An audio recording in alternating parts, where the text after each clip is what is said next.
তিনি বলে দিয়েছেন যে গেরুয়া আবির মাগলে বিজেপি হওয়া যায় না। বিজেপি এখন কোনো জয়েনিং করছে না। যারা গেরুয়া আবির মেখে ঘুরে বেড়াচ্ছে তারা ভুল করছে, ভুল পথে চলছে। আপনি নতুন নির্বাচিত হয়েছেন গলসি বিধানসভা রাজপথ। নির্বাচনের আগে অনেক অনেক সাক্ষাৎকার হয়েছে, জেতার পরে কোন কোন কাজগুলো গুরুত্বপূর্ণ? আমাদের শিক্ষা, স্বাস্থ্য আর জল।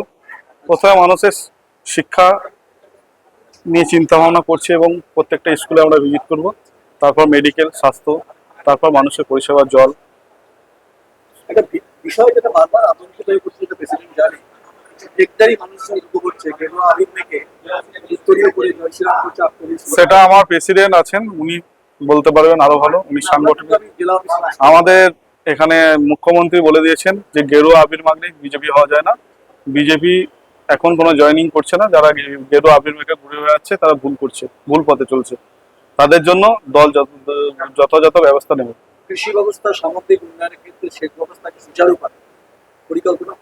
অবশ্যই পরিকল্পনা আছে। কৃষকদের জন্য আমাদের চলছে, কৃষকদের যে প্রয়োজনীয় জিনিসগুলো আমরা ব্যবস্থা করব। এবং আমাদের গলসি এলাকা কৃষি প্রধান এলাকা, সেই কৃষি প্রধান এলাকাতে প্রথমে আমরা যে কোটা সিস্টেম জলটা আছে, সেই কোটা সিস্টেম জলটা বন্ধ করে আমরা প্রতি বছর জল দেব। কৃষক বা উৎপাদিত ফসলের দাম সঠিকভাবে পাবে। অবশ্যই অবশ্যই সঠিকভাবে পাবেন। এবং ধানের দাম যেটা আছে, ধানের দাম আরো বৃদ্ধি হবে। পানাগড় ম্যাট্রিক্স ফার্টিলাইজার আরো অনেক বড় কোম্পানি করে যায়, জেলা সভাপতি হয়েছে। ভাবনা চিন্তা পরিকল্পনা সরকারকে দেখুন, ওইগুলো তার জন্য আমাদের মুখ্যমন্ত্রী আছেন, দপ্তর আছেন। বিধায়ক অবশ্যই আমি বিধায়ক, আমি তো আবেদন রাখবো।